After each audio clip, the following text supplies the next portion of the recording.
Iniciaremos a leitura do livro O Lado Sombrio dos Buscadores da Luz. Recupere seu poder, criatividade e confiança e realize seus sonhos. Deb Ford. Introdução. O trabalho da sombra está presente desde o começo dos tempos. É a verdadeira essência do impulso religioso, onde, tradicionalmente, temos procurado um equilíbrio entre a luz e a escuridão.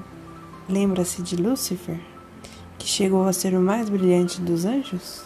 A queda dele é a tentação que todos nós enfrentamos. Somos continuamente exortados a permanecer atentos para não ficarmos sob a influência do lado sombrio. Recentemente, fui lembrado da natureza perene do trabalho com a sombra por uma pessoa da plateia, em Minneapolis, que se levantou, depois de uma palestra que eu dera sobre a sombra, e perguntou: "Você não está apenas despejando vinho velho em garrafas novas?" "Bom, sim", respondi, de certo modo, surpreso por ela ter feito essa relação. O lado sombrio tem sido uma parte de todas as nossas tradições religiosas, mas estamos sempre precisando de novos recipientes e de uma nova linguagem que seja contemporânea ao transe pelo qual passa a humanidade. Sim, está certo, repeti. O trabalho com a sombra é vinho velho.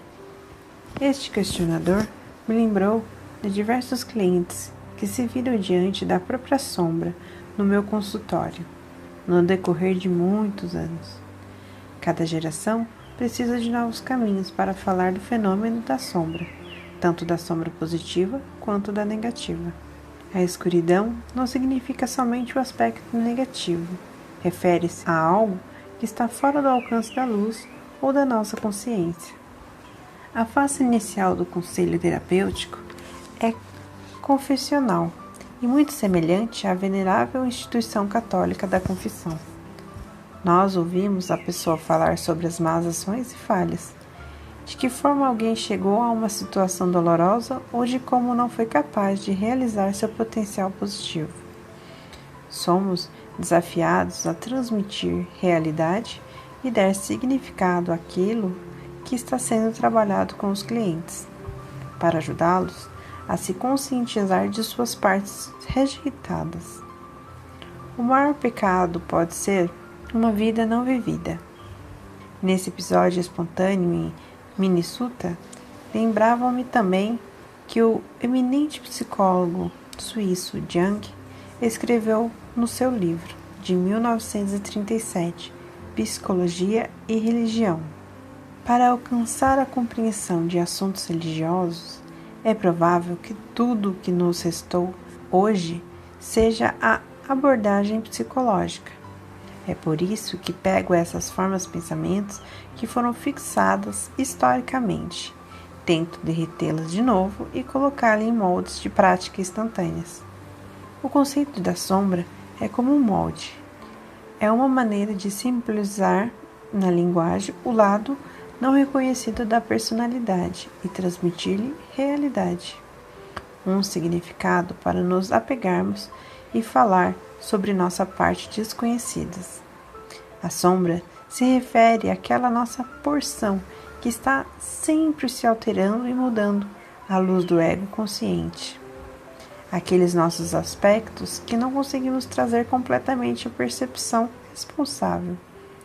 Como indivíduo e membros de uma cultura específica, passamos o tempo todo selecionando e corrigindo experiências, criando o ideal do ser, do mundo baseado no ego.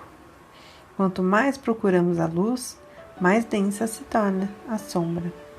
Conhecemos a sombra por muitos nomes: lado sombrio, alter ego, o eu inferior, o outro, o duplo, o gênio da escuridão, o eu repudiado, o eu reprimido, o id. Falamos em encontrar nossos demônios, lutar com o diabo. O diabo me fez fazer isso. Uma descida ao submundo, uma noite escura da alma, uma crise de meia-idade. A sombra começa com a mais remota emancipação de um eu da grande unidade da consciência de onde todos nós viemos. A formação da sombra corre paralelamente ao desenvolvimento do ego, o que não combina com o desenvolvimento do nosso ego ideal. Nosso pensamento idealizado do ser, reforçado individualmente pela família e pela cultura, torna-se sombra. O poeta e escritor Robert Bill chama a sombra de o grande saco que arrastamos atrás de nós. Até aos 20 anos, passamos a vida decidindo quais as partes de nós mesmos que vamos pôr no saco, diz Billy, e o resto do tempo ficamos tentando tirá-los de lá. Você prefere ser inteiro ou bom? Perguntou Jung. A pessoa que cunhou o termo poético sombra e moldou esse conceito para nossa época.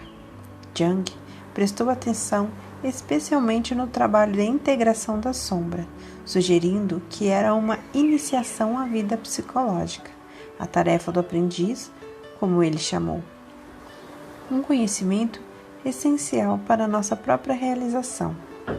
A realização da sombra é um problema eminentemente prático, disse ele, que não deveria ser desviado para uma atividade intelectual, porque tem muito mais significado de um sofrimento e uma paixão que engloba a pessoa inteira.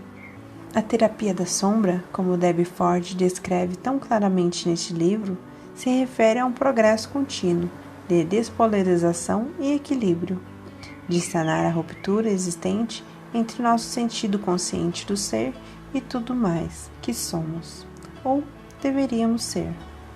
Como a prática é chamada caminho do meio, no budismo, a integração da sombra nos dá uma consciência unificada que nos permite reduzir a inibição da sombra ou os potenciais destrutivos, liberando as energias vitais retidas, que são vislumbradas nas aparências e posturas exigidas para encobrir o que não conseguimos aceitar em nós mesmos.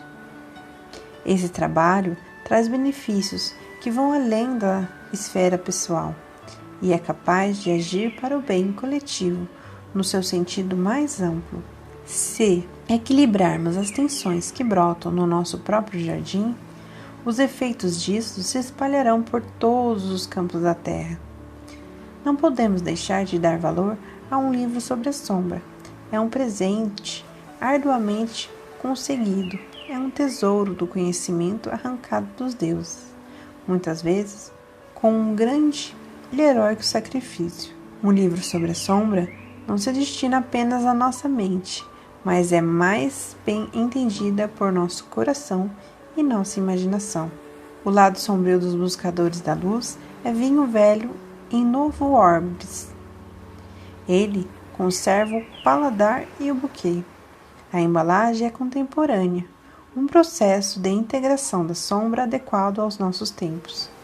Devemos aceitar o conselho de Debbie Ford e, aqui no início, sacralizar nosso próprio trabalho com a sombra como uma oferenda ao que há de mais alto em nós, ao amor, à piedade, à tarefa do coração, como nos recorda o sábio escritor do Ai Jung, o livro das mutações. Apenas quando tiver coragem de encarar as coisas exatamente como elas são, sem enganar a nós mesmos nem nos iludir, surgirá uma luz dos acontecimentos, permitindo que o caminho do sucesso seja reconhecido. Ai Jung, hexagrama 5, espera nutrição.